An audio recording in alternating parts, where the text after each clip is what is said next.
Hello there, and welcome to episode 15 of Kolonization Project. Right now, we are launching. We're launching a rocket. That's a given, but it is going. It's a probe that is going to land on BOP, which is one of the smaller moons of Jupiter. Not Jupiter, Jool. Jupiter. We're not playing with a real scaled system. But I'm not sure if it's the smallest moon around Jool, but it's either Pole or Bop. That's the smallest moon. But anyways, we are now going to be getting into orbit, and we're using booster because that's what we do here. What was it going to say?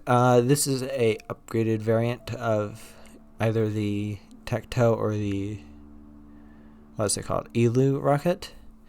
It uses 4 thuds and 1 vector on the first stage, which is a significant upgrade from what we used before. I'm not sure what we used before, but it's an upgrade for sure.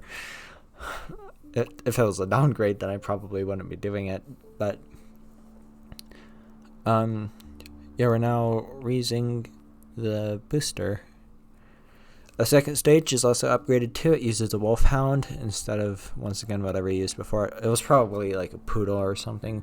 So, increased efficiency, which means more payload to orbit, and that's good.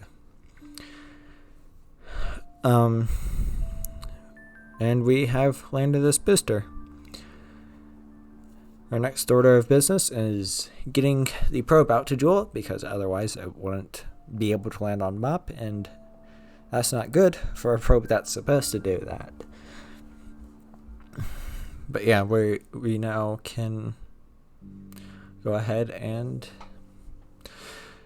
detach the second stage and light up that nuclear transfer stage. Once again, the waterfall plume is kind of broken, but that should hopefully be fixed soon, because I sort of made it so that the Nerva doesn't lag, which is good, because I don't really want the Nerva engine to lag whenever I right click on something in the editor. But now we're launching the exact same payload on almost the exact same rocket. Not the same first stage, but same design. This rocket isn't really entirely reusable. Like, some of it's reusable, the first stage is, but other than that, nothing's reusable. The second stage isn't reusable, and the boosters aren't reusable because SRBs are kind of cheap. Like, they aren't like the expensive liquid fuel engines. So I think it's fine if we don't recover them and just toss them into the sea, but maybe we'll recover SRBs in the future, I'm not sure. But now we are getting into orbit and recovering the first stage. Yeah, so the first stage engines are the expensive ones, and we want to be recovering them. So yeah. And the second stage engines, they can sometimes get expensive, but most of the time, if the second stage is already on an escape trajectory, it takes more delta V to get it back than it's really worth. So a lot of the second stages aren't really reusable, but once again, maybe that's something I'll make in the future, but oh well. Once again, we can recover the booster like normal and head back to the main mission at hand.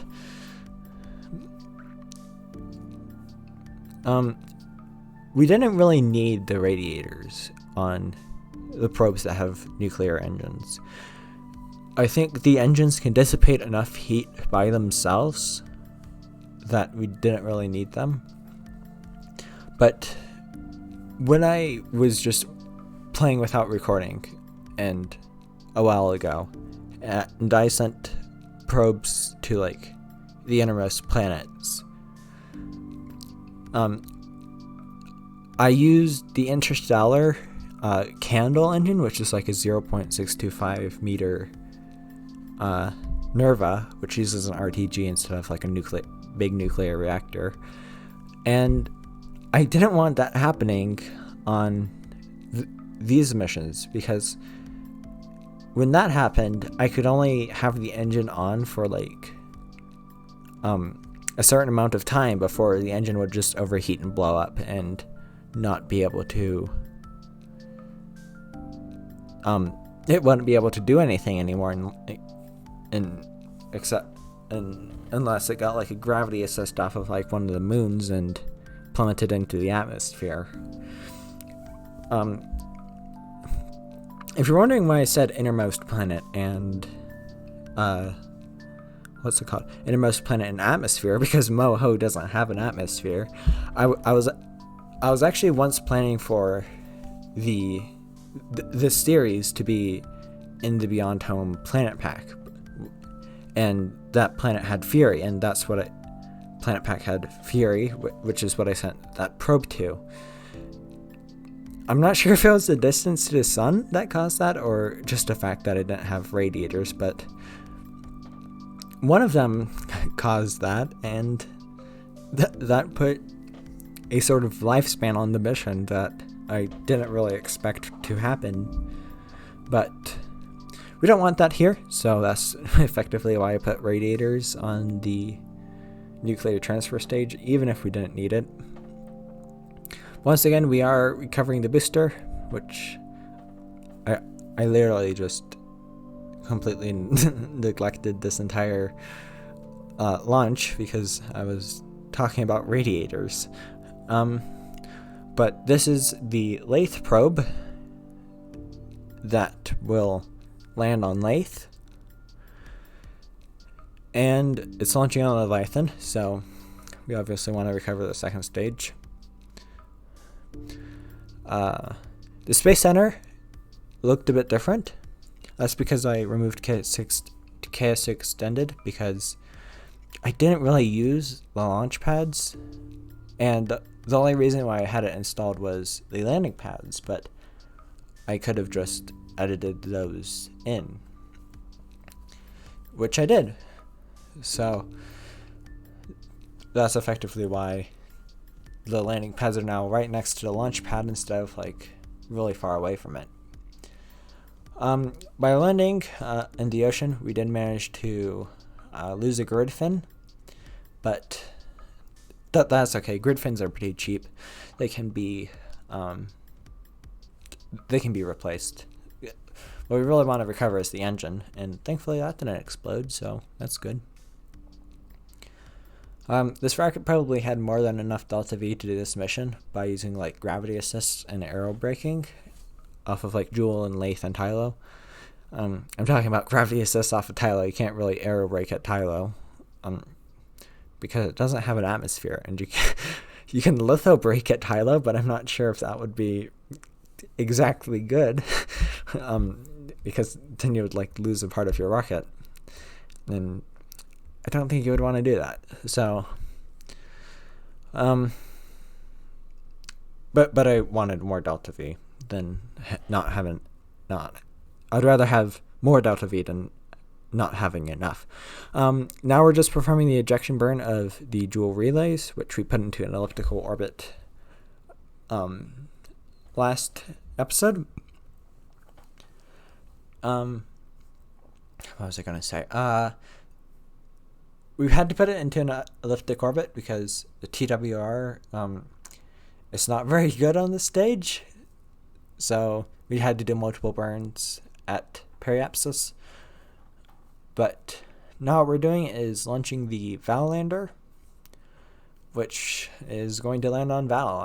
I'm getting creative with these names here, but it's supposed to land on Val, so it doesn't need as much delta V as, say, the Tylo lander, but it needs more delta V than like the Lathe lander because, well, we can use parachutes for Lathe, but we can't use parachutes for Val or Tylo or Bop or Pole because those don't have an atmosphere. And parachutes and atmosphere, if you try to slow down using a parachute without an atmosphere, it's not going to work too well. I'm not sure if this was an obvious fact or not, but it's actually quite obvious. You really can't use a parachute without an atmosphere because no drag, no atmosphere, no drag. You have to slow down using rockets instead. Or you can like litho brake, I guess, but that's sort of difficult when you're traveling at 2 kilometers per second. I mean, I guess you could use like wheel brakes, but then you would have to like manage your altitude quite carefully. Anyways, we have landed the booster and can resume the main mission, which is getting this lander out to Jool. I really like the design of this nuclear transfer stage. I think it's those like external fuel tanks on the side. That combined with the radiators, the first thing that came to mind a couple seconds ago was an X-Wing. I don't know why. Maybe it looks like an X-Wing with the radiators sticking out, but I think it looks sort of cool. Now that that's done, we can finish up launching the probes to Jool and resume normal operations, which is this. We are launching a cargo starship, which will be carrying a rover to the Mun. Why are we carrying a rover to the Mun? Well, I want to start constructing a base on the surface because you really can't colonize planets without actually having any colonies. So what we're doing is we're launching a rover because that's how the contracts work to be able to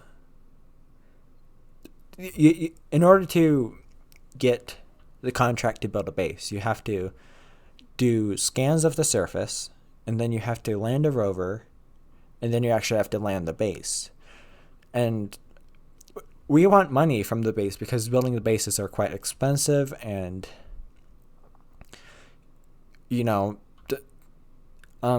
coming from like maybe 2 episodes in the future, the space program, it's not almost bankrupt, but we have lost a significant amount of funds. I think maybe in this episode we have something like 2 million, and when I'm recording right now, not in this episode, but in future episodes, we have like 700,000 funds, and that's a lot of money lost. So I want to start gaining the money back from doing this, and so I want to just like have the contracts so we actually get paid to build the base on the surface. So in order to get that contract, we need the rover, and that's what we're sending right now.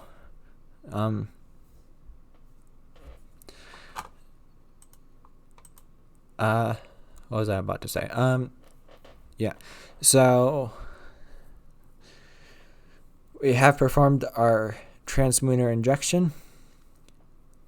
That we're not going to be able to get to the Mun without it, and we can now try to land on the surface. We're not landing with the starship. We probably could, but I sort of don't want to because we have this. We have a sky crane for the rover. What was I about to say? I'm not sure what I was just about to say. Oh yeah, this rover. Actually, I'm not sure. Oh well. I wanted to land on a place where we can see Kerbin, but I have like 3 criteria for a base site. It must be on the sort of daytime side of Kerbin. It must, the side that the base is on must be facing Kerbin, and that side that the base is on needs to. Wait a minute.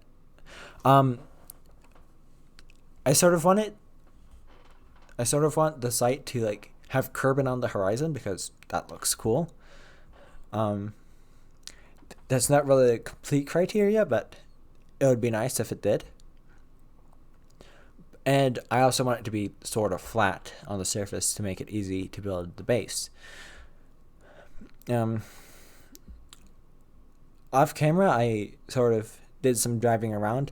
I did break off those 2 solar panels that you see on the side. Yeah. So that's sort of not good, but that's okay. Because it does have that solar panel on the top, which can't break off. But I did find I did eventually find a suitable base location. Also, we've landed. I completely ignored that fact. And we're just driving across the surface, giving it a little test drive. The sky crane did explode, so we got some seismic. What's it called? Seismic data from the impact, and that's pretty neat. What was I about to say? This commentary is not going well, but I'm like 20 minutes in. Wait, no, I'm 17 minutes in, and I don't want to have to do this again. So, yeah, we got some seismic activity data. Well, not exactly seismic activity data. The sky crane hit the surface. It exploded, and we got data from it because like we can like shock waves can like we can like see the we can like determine the interior of the Mun. And that gives us a lot of science, so that's good. Now what we're doing is we are returning Starship back home. Starship reentries take a long time because, well, we have to land. Well, we have to re-enter, and we can't just re-enter anywhere in Kerbin. We have to re-enter at a precise angle so that we exactly hit the launch site, because otherwise we don't have a landing pad anywhere else. And I want Starship to land on the landing pad because, well, first off, that's realistic. You wouldn't want the Starship landing on some poor person's home. That wouldn't be good because then they're... Yeah, you don't want Starship landing on someone's home. That's not good. So we want to land it on the landing pad.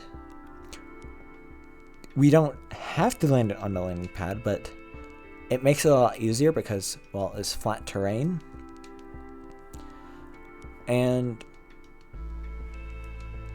yeah, it's a flat terrain. We also don't have to land on like those mountains that we're just passing over. So yeah, we don't really want to be landing in the mountains because then the Starship will probably like tip over as soon as it lands. We want to land somewhere flat, so that's what we're doing. Yeah. We now have scrubbed off enough velocity to where we can sort of do the belly flap maneuver, and we can now land back on the surface. It may seem a bit high right here to reignite the engines, but it actually wasn't, because we were at full throttle almost all the way. I did throttle down to like 50% right here for a second, but even with that, we still land at 15 meters per second, which is, it's probably not a safe velocity, but oh well. And that's what we just did. We landed, and we can now see Starship and Super Heavy both on the pad. Not on center, but on the pad. Now what we're doing is we are launching a satellite. Sort of tried to use the whole cam. I sort of tried to use the whole cams to get a nice cinematic shot here. You saw one looking down at the engine bay, one sort of looking from the launch tower, and another one looking up at the rocket. Now you can see the one that is on the rocket. I don't know. I thought it was pretty neat to have like a whole cam. Yeah, be able to see what's going on inside the rocket rather than having the normal third-person view. We just saw the stage separate. That was, I think, looking up from inside the engine bay. But yeah, the fairings have also deployed. We got some nice shots of that too. And we, oh yeah, we're not recovering the booster. I designed this rocket to be as cheap as possible. I mean, it could have been more cheap, but by using SRBs, but I don't really want to use SRBs all the way, but because that doesn't give us very much accuracy, because SRBs cannot be throttled or turned off. But now we can head out to Minmus, which is our destination. I said before that in order to get the contracts that allow us to build bases, we have to first scan the planet that we want to build a base around. And I also want to build a base on Minmus. We'll probably build the base on the Mun first, because we have a lot of infrastructure around the Mun. We have the Lunar Gateway, and that's about it. But we have a lot of infrastructure around the Mun, and so it's going to be easier to build a base. Minmus has lower gravity, so it's easier to land the bases, but other so I think what we'll do, actually I'm going to stop that right there. This will actually be the end of the episode. Thank you for watching, and I'll see you in the next video.